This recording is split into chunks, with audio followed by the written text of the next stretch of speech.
Do you feel troubled? ఈరోజు ఉదయం చాలా ఒత్తిడిలో ఉన్నావా? వెయిట్ మినిట్ ప్రోగ్రామ్ను వీక్షించడానికి ఆన్లైన్కి వచ్చినటువంటి మీకు ప్రభు పేట శుభములు కలుగున గాక. ప్రియమైన వారలారా, లోకంలో అందరికీ ఒత్తిళ్ళు ఉంటాయండి. ఒత్తిళ్ళు లేనటువంటి వారు ఎవరూ ఉండరు. అందరి ఒత్తిళ్ళ గురించి ఈరోజు మనం చర్చించనక్కర్లేదు, మన ఒత్తిళ్ళ గురించి మాట్లాడనక్కర్లేదు కూడా. కానీ ఈ ఒత్తిడిలోంచి మనం బయటకు వచ్చేది ఎలా, ఇది మనం మాట్లాడదాం. ఎందుకంటే ఒత్తిళ్ళ గురించి మాట్లాడితే దానికి ఎండ్ ఉండదు, అంత ఉండదు. అందుకు మనము ఒక మాట కీర్తనలు 34వ అధ్యాయము 19వ వచనం కానీ చూసినట్లయితే, many are the afflictions of the righteous, many are the afflictions of the righteous. నీతిమంతుడికి కలుగు ఆపదలు అనేకమైనవి. ఉండవు అంటం లేదు, ఉంటాయి అంటున్నారు. ఇంకా ఆ మాట చెప్పినటువంటి గ్రంథకర్త దావీదు ఏమంటాడంటే, టు ది రైచస్ అంటే నీతిమంతులకి. నీతిమంతులు ఎవరు? ఒకడో లేడు. కానీ నీతిమంతులు ఎవరు అని బైబిల్ రోమీలకు రాసినటువంటి పత్రికలో చూస్తే ఏమంటారంటే, యేసు ప్రభుల వారిని రక్షకుడిగా అంగీకరించినటువంటి వారు నీతిమంతులు. కనుక నీతిమంతులకి అనేకమైనటువంటి ఇబ్బందులు, శ్రమలు, లేకపోతే ఆపదలు కలవు. అదే మాట యోహాను సువార్త 16వ అధ్యాయం ఆఖరి వచనంలో, in this world you will have troubles. Yes, in this world you will have tribulation. ఈ లోకంలో మీకు శ్రమలు కలుగుతాయి, కానీ మీరు ధైర్యం తెచ్చుకోనండి, ఎందుకంటే నేను వాటిని జయించి ఉన్నాను అని యేసుప్రభు వారు చెప్పారు. అందుకే ఎన్ని రకాల స్ట్రగుల్స్ ఉన్నా, ఎన్ని రకాల ఒత్తిళ్ళు ఉన్నా, ట్రబుల్స్ ఉన్నా, ఎఫ్లిక్షన్స్ ఉన్నా, ట్రిబులేషన్స్ ఉన్నా, శ్రమలు ఉన్నా, వాటిని కొన్నిటి నుండి ప్రభువు మిమ్మల్ని రక్షించును అంటం లేదు.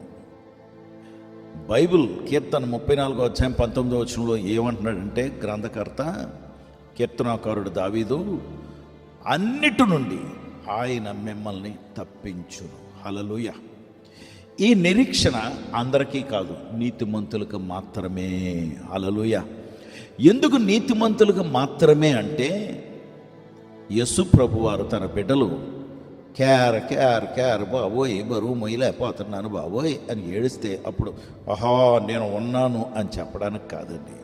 అంత వికృతమైనటువంటి దేవుడు నా దేవుడు కాదు. శ్రేష్టమైన వాడు.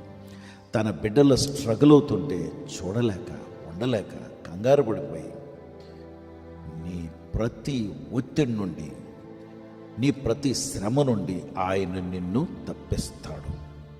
ఎస్, కానీ ఇంగ్లీష్లో ఒక మాట వాడారు అక్కడ. ఏమన్నారు తెలుసా? The lord will deliver you from all troubles. The lord will deliver you from all afflictions అంటే ప్రతి శ్రమ నుండి ఆయన నిన్ను తప్పిస్తాడు. డెలివర్ అన్న మాట చాలా పవర్ఫుల్ వర్డ్ అండి. అంటే విడుదల చేయటం అనేది ఒక పరిచర్య. యేసు ప్రభుల వారు భూమి మీదకి వచ్చినప్పుడు డెలివరెన్స్ మినిస్ట్రీ చేశారు ఆయన. దురదృష్టం ఈ దినాల్లో డెలివరెన్స్ మినిస్ట్రీ లేదు. ఎందుకు లేదు అంటే, ఆదివారం చర్చికి వెళ్తే, శుక్రవారం చర్చికి వెళ్తే, బుధవారం మిడ్ వీక్ బైబిల్ స్టడీ చేస్తే, ఏదో బైబిల్ పఠనము, వాక్యం చెప్పడం, వాక్యం వినటం, చేతులు దులుపుకుని వెళ్ళిపోవటం. కానీ పరిశుద్ధాత్మ దేవుడు శక్తి కలిగి ఉండటం లేదు. దేవుని సేవకులు కానీ, సంఘాలు కానీ చచ్చిపోయినటువంటి సంఘాలుగా ఉంటున్నాయి. నన్ను క్షమించండి. We are not to exist as dead churches. ఎందుకంటే యేసుప్రభు వారు చనిపోయారు నిజమే, కానీ పైకి లేచిపోయాడు. ఎలా లేచారు? పునరుద్ధాన బలముతో. కనుక ఆయన శక్తివంతుడిగా తిరిగి లేచాడు కనుక సంఘం కూడా శక్తి కలిగిన సంఘంగా ఉండాలి. There should be life in the church. So without power where is life? శక్తి లేకుండా జీవమేది? చచ్చిన వారంగా ఉండటానికి కాదు మనల్ని యేసుప్రభు వారు సంఘంగా ఆయన మనల్ని స్థాపించింది. కనుక పవర్ అవసరం. ఈ పవర్ ఎక్కడి నుండి వస్తుందంటే పరిశుద్ధాత్మ దేవుడి ద్వారా. నంబర్ 1. నంబర్ 2 మనము నీతిమంతులం కనుక ఆయన మనల్ని, యేసు ప్రభుల వారు మనల్ని శ్రమలు పడి బేరబేరమని ఏడుస్తుంటే ఆయన పట్టించుకోకుండా ఉండేవాడు కాదు. ఓకే, శక్తిని గురించి మాట్లాడాం. ఇప్పుడు యేసు ప్రభు వారు విడిచిపెట్టరు అని చెప్తున్నాను.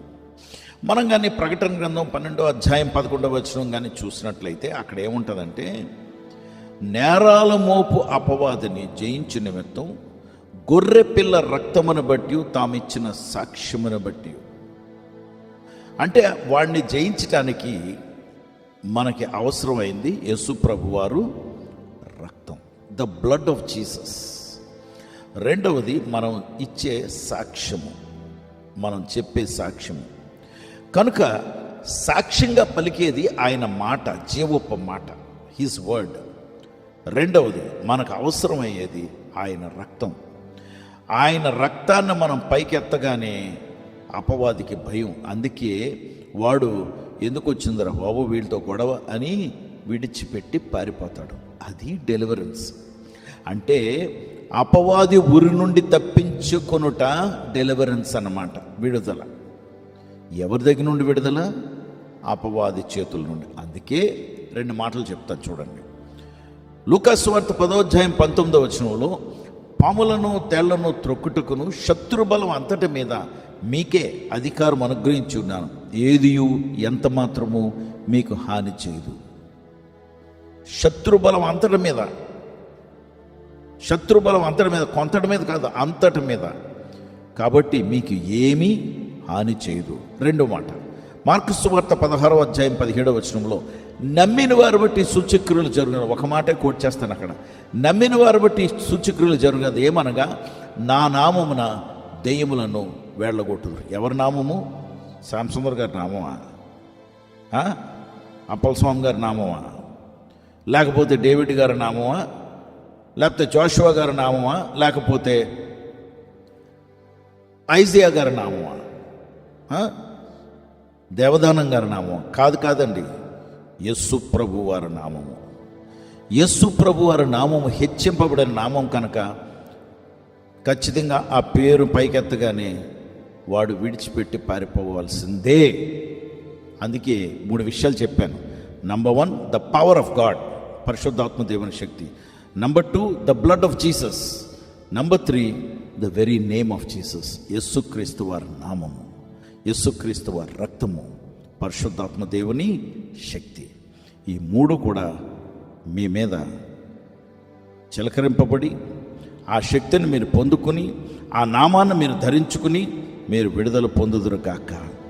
ఈ ఉదయం ఎవరితో దేంతో నువ్వు స్ట్రగుల్ అవుతున్నావో నాకు తెలియదు. యేసు నామంలో నీకు విడుదల కలుగును గాక. అపవాది దేవుని బిడ్డల్ని విడిచిపెట్టి వెళ్ళిపోమని ఆజ్ఞాపిస్తున్నాను యేసు నామంలో. In the name of Jesus, the supreme authority, the name above all names. యేసు నామంలో ఇది జరుగును గాక. పరిశుద్ధుడా ప్రభా, నీకు వందనాలు, స్తోత్రాలు. నీ బిడ్డల్ని జ్ఞాపకం చేసుకోండి ప్రభా. విడిపించినందుకు, విడుదలిచ్చినందుకు నీకు వందనాలు ప్రభా. You are in deliverance ministry. అవును ప్రభా, విడిపించే, విడుదల చేసే పరిచర్యలో మీరు ఉన్నారు. ఫ్రమ్ ఆల్ ట్రబుల్స్, ఏ రకమైనటువంటి ఒత్తిడి, ఏ రకమైనటువంటి శ్రమ నుండన్నా మీరు తప్పిస్తారని బైబిల్ చెప్తుంది. కనుక మీరు తప్పించినందుకు మీకు వందనాలు. నీ బిడ్డలకు విడుదల కలుగునుగాక. యేసు నామములో ఇది జరుగునుగాక. యేసు నామములో ప్రార్థించి వేడుకొంచున్నాం తండ్రి, ఆమేన్.